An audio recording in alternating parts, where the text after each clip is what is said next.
Hello my YouTube family, कैसे हैं आप सभी। उम्मीद करते हैं आप सब ठीक होंगे और बहुत बहुत बहुत अच्छे होंगे और अपने परिवार के साथ खुश होंगे। तो हो गई है एक प्यारी सी सुबह की शुरुआत नई उम्मीदों के साथ। तो चलिए आज का ब्लॉग शुरू करते हैं आप सभी के साथ। तो यहाँ पे सुबह के बज गए थे 8 और बहुत प्यारी सी सुबह हुई है। काफ़ी ठंड है, सुबह सुबह में काफ़ी कोहर भी था, आप सभी ने देख लिया है। और कोहर के साथ साथ आज सुबह से ही बहुत ठंडी ठंडी हवा चल रही है और 8 बज चुके थे, पर हमारे दिन की शुरुआत हो गई थी सुबह 6 बजे से। और हस्बैंड भी मेरे जा चुके हैं नाश्ता वगैरह करके, और सुबह में वही डेली रूटीन के काम, झाड़ू वगैरह लगाई और उसके बाद नाश्ता वगैरह बनाया। और हस्बैंड तो नाश्ता करके चले भी गए हैं, क्योंकि ठंड हो चाहे गर्मी हो चाहे बारिश हो चाहे कैसा भी मौसम हो, पर हस्बैंड को तो सुबह ही जाना होता है अपने काम पे। अगर वो नहीं जाएंगे तो फिर हम घर पे आराम से कैसे अपनी लाइफ को एंजॉय करेंगे। तो हमारी लाइफ को बेटर बनाने के लिए उन्हें तो सुबह में ही जाना होता है, क्योंकि उन्हीं की मेहनत होती है जिससे हम घर पे बहुत अच्छे से रह पाते हैं। अगर हमारे हस्बैंड हमारे लिए इतना ना करे तो शायद हमारी लाइफ अच्छी नहीं हो पाएगी। तो चलिए करते हैं अपने कामों की शुरुआत। तो मैंने खाना वगैरह सब बना लिया था और लाइट आ गई थी, तो मैंने सोचा मशीन लगा देती हूँ बाकी के काम करने से पहले, क्योंकि जब तक बाकी के काम होंगे तो कपड़े भी मसले जाएंगे, बस फिर धुल के ही इनको डालना होगा। और आजकल तो सर्दियाँ काफ़ी हो रही हैं, तो इसीलिए हाथ से धोना तो बिल्कुल नहीं होता है, इसीलिए मशीन में ही डाल देती हूँ। और क्योंकि गर्मियाँ होती हैं तो तब तो मैं कभी कभी हाथ से धुल भी लेती हूँ, पर सर्दियों में तो मेरा बिल्कुल भी मन नहीं करता है हाथ से कपड़े मसलने का। तो बस यहाँ पे मशीन मैंने लगा दी थी और खाना तो बन गया था, तो साथ के साथ अब बर्तन भी मैं साफ़ कर लूँगी। तो यहाँ पे बर्तन वगैरह साफ़ करके मैंने रख दिए थे और किचन का अखबार काफ़ी गंदा हो गया था, तो मैंने सोचा इसको भी चेंज कर देती हूँ, क्योंकि कपड़े काफ़ी सारे थे। तो मैंने सोचा सबको एक साथ ही खंगाल लूँगी। बीच बीच में मैं जाके कपड़ों को निकाल रही थी और दूसरे डाल देती थी, और यहाँ पे साथ के साथ किचन अच्छे से साफ़ कर दूँगी।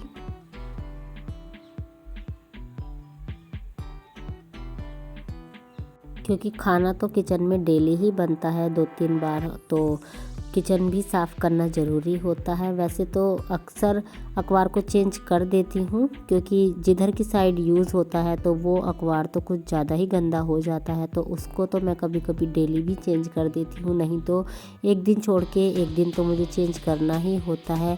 पर 3-4 दिन हो गए थे मैंने दूसरी साइड का अखबार चेंज नहीं किया था, जहाँ पे अचार के डब्बे वगैरह रखे होते हैं।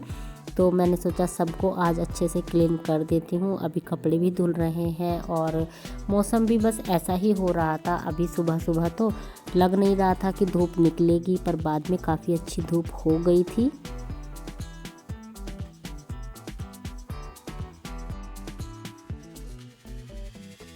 और बच्चों की चल रही हैं छुट्टियाँ। सबसे ज़्यादा मौज तो बच्चों की ही आ रही है इन सर्दियों में, क्योंकि बस उनको खेलना मिलता है, कितनी भी ठंड हो पर वो खेलते ही रहते हैं। और अंदर बैठने के लिए कहो तो सुनते ही नहीं है, बाहर ही खेलते रहते हैं। तो सबसे ज़्यादा एंजॉय तो बच्चे ही कर रहे हैं। और सर्दियाँ हो चाहे गर्मी, पर हमारे काम तो कभी ख़त्म होते ही नहीं हैं। हमें तो कुछ ना कुछ काम लगा ही रहता है।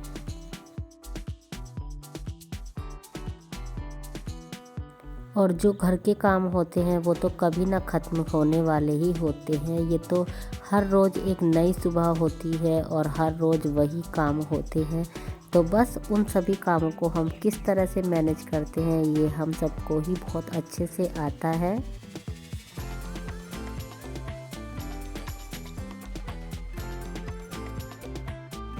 और यकीन मानिएगा, अगर हम अपने कामों को काम ना समझ के जिम्मेदारी समझे तो हमारे लिए बहुत आसान हो जाता है अपने सभी कामों को करना। क्योंकि जिम्मेदारी समझ के अगर हम जिस काम को करते हैं तो उस काम में मन भी अच्छा लगता है और काम भी आसानी से हो जाते हैं। तो यहाँ पे किचन की क्लीनिंग अच्छे से हो गई है, तो उसके बाद मैंने फ्रिज को भी अच्छे से साफ़ कर दिया है। क्योंकि अंदर से तो साफ़ है पर बाहर काफ़ी धूल मट्टी लग जाती है। तो देखो, ये है मेरी किचन का फाइनल लुक। मैंने अच्छे से अपनी किचन को साफ़ कर दिया है। तो कैसी लगी कमेंट में ज़रूर बताइएगा। और किचन साफ़ करने के बाद आ गई थी बाहर, तो यहाँ पे कपड़े भी मैंने धुल दिए थे। और उसके बाद अब बारी थी कपड़ों को सुखाने की, क्योंकि बिना मशीन में सुखाए तो कपड़े सूखते ही नहीं हैं, चाहे कितनी भी धूप हो जाए।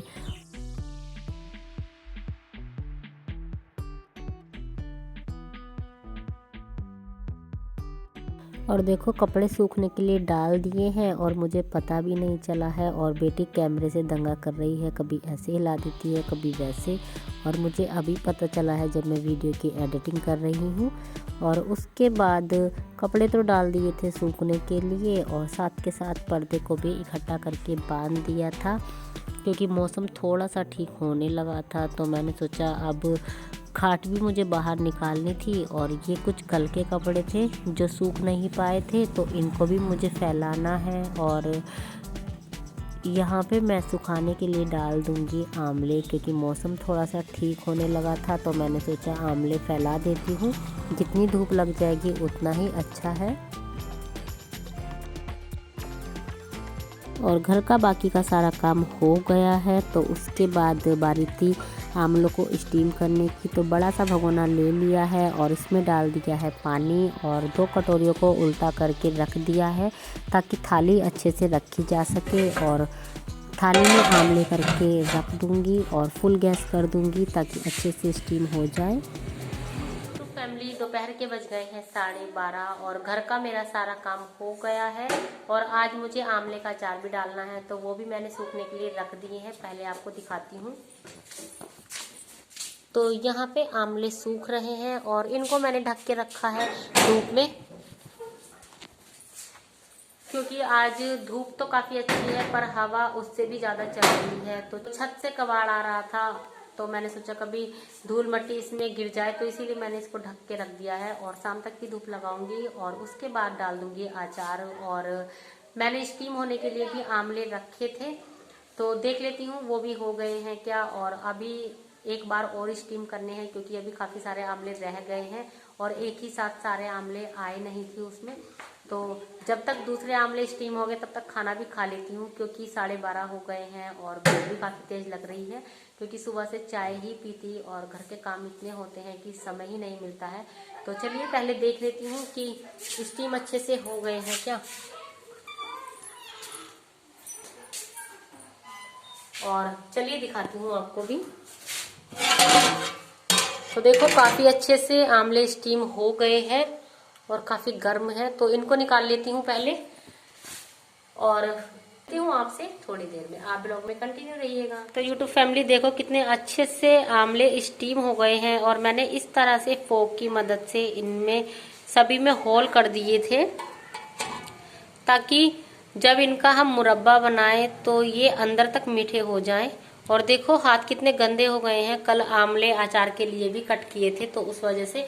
और इस बार तो मैंने सारे आमले एक ही साथ रख दिए हैं। देखती हूँ कि कितनी देर में स्टीम हो पाते हैं, क्योंकि ऐसे तो बार बार स्टीम करने से तो गैस भी काफ़ी सारी फूक जाएगी और बहुत ही टाइम लग जाएगा। तो बाद में इनको भी चीनी में भी पकाना है, तो इसीलिए एक ही साथ रख दिए हैं। और इधर अपने लिए रख दिया है साग गर्म होने के लिए, क्योंकि शाम मैंने बनाया था साग, तो सुबह में मैंने वही छोक लिया था। तो चलिए पहले खाना खा लेती हूँ और मिलती हूँ आपसे थोड़ी देर में। आप ब्लॉग में कंटिन्यू रहना और आगे का ब्लॉग काफी अच्छा होने वाला है, क्योंकि मैं दिखाऊंगी आंवले का मुरब्बा बनाना, कि मैं किस तरीके से आंवले का मुरब्बा बनाती हूँ। तो ब्लॉग में जरूर लास्ट तक बने रहें। तो मिलती हूँ आपसे। यूट्यूब फैमिली देखो, सारे आंवले बहुत अच्छे से स्टीम हो गए हैं और कितने प्यारे लग रहे हैं ना, जैसे रसगुल्ला होता है। तो चलिए, यहाँ पे मैंने उसी भगोने को फिर से मांझ के रख लिया है। बड़ा भगोना है तो अच्छे से इसमें बन जाएंगे। तो पहले मैं सभी आंवलों को इसमें डाल लेती हूँ और मिलती हूँ आपसे थोड़ी देर में। तो यूट्यूब फैमिली, सारे आंवले मैंने इसमें पलट लिए हैं और अब इसमें मुझे डाल देनी है चीनी, क्योंकि ये 3.5 किलो आंवले हैं। तो मैं इसमें 3.5 किलो ही चीनी ऐड करूंगी, तभी बहुत अच्छे से इसका मुरब्बा बन पाएगा। तो चलिए डाल लेती हूँ पहले।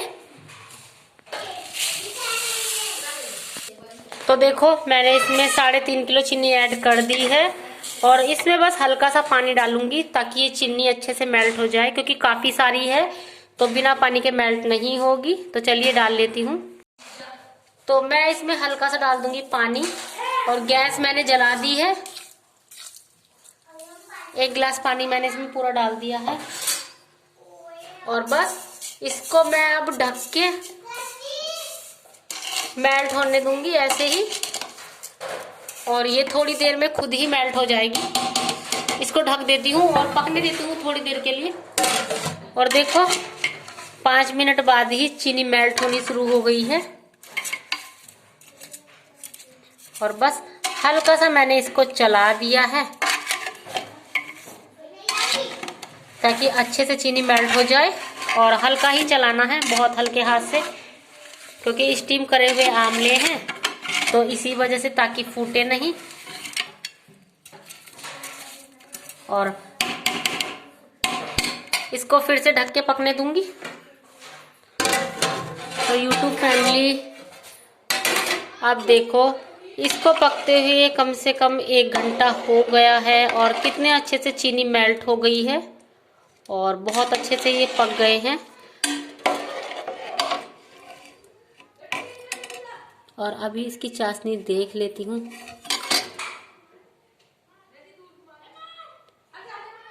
अभी इसमें तार नहीं बना है तो थोड़ा सा और पका लेंगे और जब इसकी चाशनी 1 तार की हो जाएगी तो हम कर देंगे गैस को बंद। देखते हैं अभी कितना टाइम और लगता है। तो यूट्यूब फैमिली, शाम के बज गए हैं 3:30 और आंवले के मुरब्बे को पकते हुए काफी टाइम हो गया है। चलिए आपको दिखाती हूँ कि कैसा हो गया है। और बस अब मैं गैस बंद ही कर दूंगी, क्योंकि अभी मुझे डालना है आंवले का अचार भी। तो चलिए पहले दिखाती हूँ। तो देखो, इसको पकते हुए काफी टाइम हो गया है और बन गया है आंवले का मुरब्बा। और जो इसका ये रस है मुरब्बे का, ये वाकई में ऐसा लग रहा है जैसे रेडीमेड मुरब्बे का होता है। तो आप भी इस तरह से घर में बना के ट्राई जरूर कीजिएगा। टाइम लगता है पर काफी टेस्टी होता है। बाहर का सामान खाने से अच्छा है अगर आप घर पे बनाओ तो ज्यादा बेटर होता है, आपके लिए भी और आपके बच्चों के लिए भी।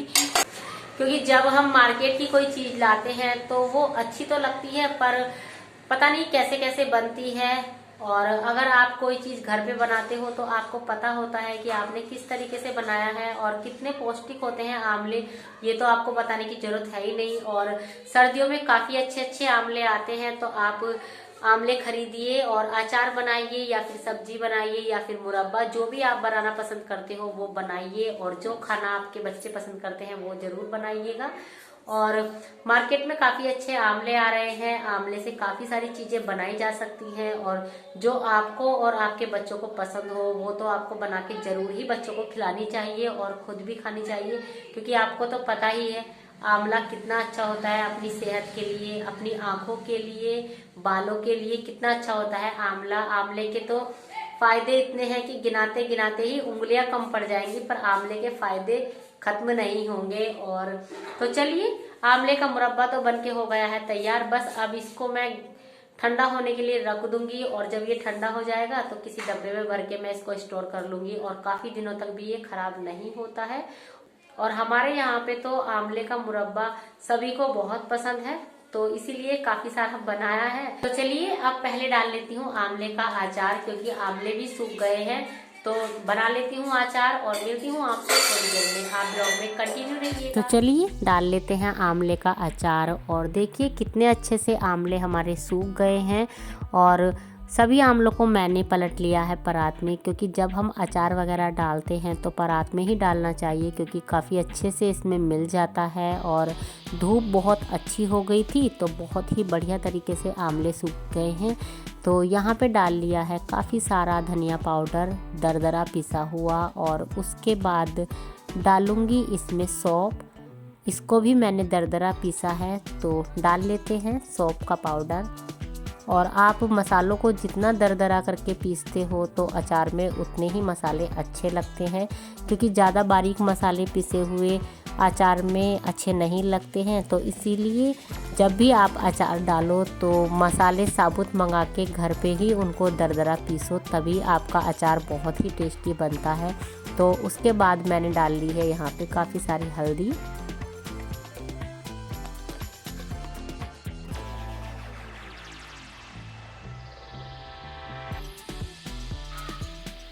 और इसके बाद डालेंगे काफ़ी सारा नमक। और आंवले के अचार में आप काफ़ी सारा नमक ही डालिएगा, क्योंकि जो भी खट्टी चीज़ें होती हैं जैसे आंवला, अमरक वगैरह, तो इन चीज़ों में हमें नमक ज़्यादा ही डालना चाहिए, क्योंकि जब अचार हमारा गल जाता है तो उसके बाद नमक कम हो जाता है। तो इसीलिए काफ़ी सारा नमक डालें। और यहाँ पे डाली है लाल मिर्च पाउडर। और तीखा अचार बनाने के लिए काफ़ी सारी मिर्च तो डालना बनता ही है। तो यहाँ पे डाल लिया है काफ़ी सारा लाल मिर्च। और फालतू के मसाले कोई भी ऐड नहीं करूँगी, बस जो मसाले आपके घर में हैं वही मसाले यूज़ करके बनाएंगे बहुत ही टेस्टी सा आंवले का अचार। और इन्हीं सब मसालों को आंवलों में पहले अच्छे से ऐसे ही मिक्स कर लेना है, ताकि काफ़ी अच्छे से मसाले सभी आंवले पे मिल जाएं। और देखो थोड़ी सी सौंफ मैंने बचा दी थी, वो भी मैंने फिर इसी में डाल दी है, क्योंकि अचार है तो भाई काफ़ी सारा मसाला तो डालना बनता ही है। तो अब इसमें डालेंगे थोड़ा थोड़ा करके तेल और अच्छे से मिक्स करेंगे। और अचार को आप जितना मिक्स कर लो उतना ही अच्छा होता है, क्योंकि जब तक एक एक आंवले की फाक में मसाला ना लग जाए तब तक तो अचार बेकार ही है। तो इसीलिए जितना हो सके उतने अच्छे तरीके से इसको मिक्स करिए। देखो सभी आंवलों पे मसाला बहुत अच्छे से लग गया है। तो अभी मैं इसमें थोड़ा सा तेल और ऐड करूँगी और फिर से इसको अच्छे से मिक्स करूँगी। और किस किस को आंवले का अचार खाना अच्छा लगता है कमेंट में ज़रूर बताइएगा। और वैसे भी ये तो हमारी सेहत के लिए बहुत ही अच्छा होता है, तो हमें तो बहुत ही पसंद है। तो देखो बहुत अच्छे से आंवले मिल गए हैं। और यहाँ पे मेरी बेटी कुछ कह रही थी तो मुझे हंसी भी आ गई थी, और वही कैमरा पकड़े हुई थी। तो देखो जब उसके हाथ में कैमरा होता है पता नहीं कितना तो कैमरे को हिलाती है। और बस यहाँ पे हम अचार को बहुत अच्छे से दाबते हुए डब्बे में भर देंगे, क्योंकि जब भी हम अचार को डब्बे में भरते हैं तो हमें काफ़ी अच्छे से उसको दाब दाब के भरना चाहिए, नहीं तो अचार में जब जंग रह जाती है तो उसके ख़राब होने के चांसेस ज़्यादा होते हैं। और जितना आप अचार को दाब के भरोगे उतना ही आपका अचार सालों साल चलेगा। तो आप सभी को आज मैंने अपने ब्लॉग में 2 रेसिपी बताई हैं आंवले से बनने वाली। तो आज का ब्लॉग आप सभी को कैसा लगा कमेंट में ज़रूर बताइएगा।